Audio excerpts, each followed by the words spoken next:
again, everybody, and welcome to another edition of Keeping It Real with Coach Neal, alongside the head coach of the UNCW Seahawks, Chris Neal. I'm Eric Rue, and Coach, we're sitting here on another Tuesday, another winning Tuesday, after a big win over Delaware on Sunday. Before we get into the details of the matter, had to feel pretty good to come home and get a win. Yeah, it felt good to be back home, and winning is always fun. And I think that the bye week certainly helped us prepare for Sunday because we played a very good team in Delaware, and it felt like it took a little bit of time, but the second half we performed very, very well. Scoreless first half. Delaware looked like they were just packing it in defensively. It looked, from my vantage point, that there were 4 or 5 defenders back on most cases, and then in the second half you found a way to break through. Early in that second half, it was Kayla Burrows doing it again for you. Freshmen really stepping up here in the last couple of weeks of the season. Yeah, well, Delaware wasn't necessarily packing it in. They're just very good at getting numbers behind the ball and frustrating you while still being able to go forward. And they actually created the breakaway situation in that first half that required a huge save from Kayla Bierman that could have changed the complexion of that match. So fortunately, we dodged that bullet, and Kayla came up big for us. But in the second half, the game got more open, and that gives, Kayla and Audrey and Jordan more space to run, and that's good for us when that happens. You get that first goal early in the second half, and it's not too much later. Talia Parrish strikes a good corner kick by Audrey Harding, finds Jordan Favre, pings off her, and Talia's in the right place at the right time to get her first goal of the year. Yeah, Talia is a warrior. She is. She has incredible instincts around the goal mouth, both defensively and attacking-wise. And she's just a machine at winning balls. So when you've got, a variety of different targets in the box that have to be budgeted for, not just Talia, it certainly helps her out. And she's just got a knack for that. So big-time performance from Talia again. Delaware ends your shutout bid a couple of minutes later, but then Kayla Burrows gets a nice feed from Hallie Johnson, strikes for her second goal, basically ices the game at that point, and you can start to see the relief a little bit. That 2-goal lead, you're pretty confident with the closing minutes. Yeah, that was exactly the right word, relief, because at 2-1 in this league, no one's ever comfortable. And at 3-1, you're not comfortable unless there's just not a lot of time left, and that's what happened there. Scoring late from Kayla, that was a wonderful service from Hallie Johnson.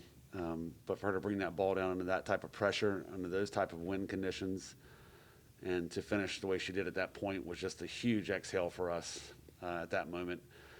Give Delaware credit. We scored 2 really quick goals at the beginning of that second half, and they didn't stop. They answered, pretty quickly to bring it back to 2-1 and make it a free-for-all again. So that third goal was priceless for us.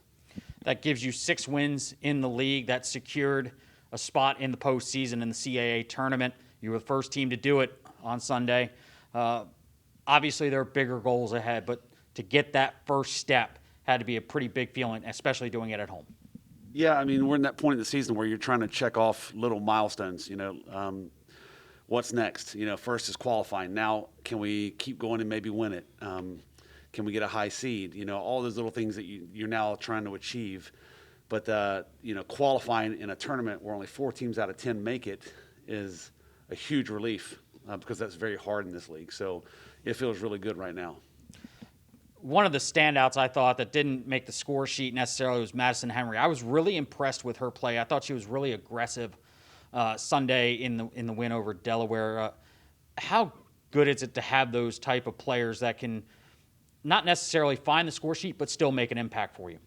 That's a real good observation, Eric. We have a handful of players that do a lot of the dirty work, and Maddie is one of those. She is a true box-to-box midfielder. She's sneaky quick and an incredible ball winner. So she keeps a lot of pressure on the ball higher up the pitch for us, helps us win it in great spots, makes things predictable for those defenders that are behind her. What we get out of her, like you said, often doesn't make a score sheet, but it doesn't go unnoticed by our coaching staff and by our team. Her work is priceless for us in the middle of the park, so we're really proud of her. I also thought Julia Hellenkamp did a pretty decent job for you. Freshman, got some quality minutes on Sunday, and for her, she hasn't seen a ton of time this year, but she made sure to take advantage of that time Sunday against Delaware. Yeah, Julia, really proud of her performance. She has been, her game's trending upward recently. She's played very well for us.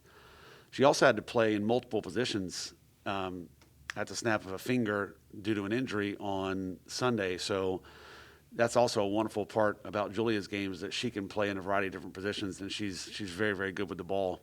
So I'm excited to see what she continues to bring for us moving forward. You got the 10 wins, 10-2-1 now on the year, and let's fast forward now. You play Charleston on Thursday, your final road trip of the regular season. It starts a busy week of 2 games.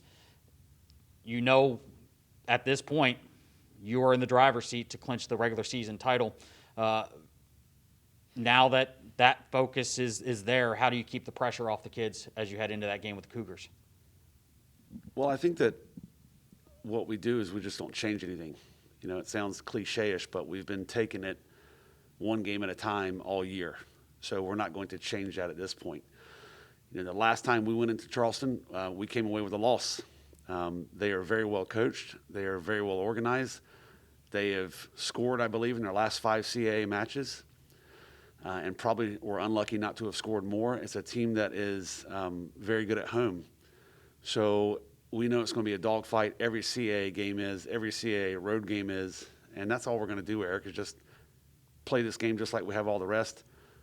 All focus 100% on our next opponent, and we'll try to keep things the same as they have been all year. Charleston, a team that's played 12 games decided by a goal or less this season. Then you turn around on Sunday, senior day against Towson. While you haven't focused on the Tigers yet, you'll deal with them on Friday, but one more chance to honor your senior class on Sunday, a small senior class this year, which bodes well not only for now but for the future as well.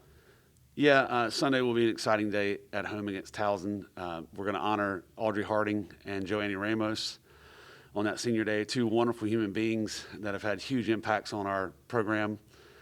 And I know that the team will be extremely jacked up to play well and put it all out on the field for those 2 on Sunday. Both games this week on Flow FC. Thursday night, 7 o'clock from Patriots Point. Sunday at 1 p.m. from the UNCW Soccer Stadium as the Tigers come down to town to take on the Seahawks. Coach, we wish you the best of luck, and we'll get you set for the postseason here next week. Thanks, Eric. That'll do it for this edition of Keeping It Real with Coach Neal. For the head coach of the Seahawks, Chris Neal, I'm Eric Rue. We do thank you so much for watching, and until we meet again, go Seahawks.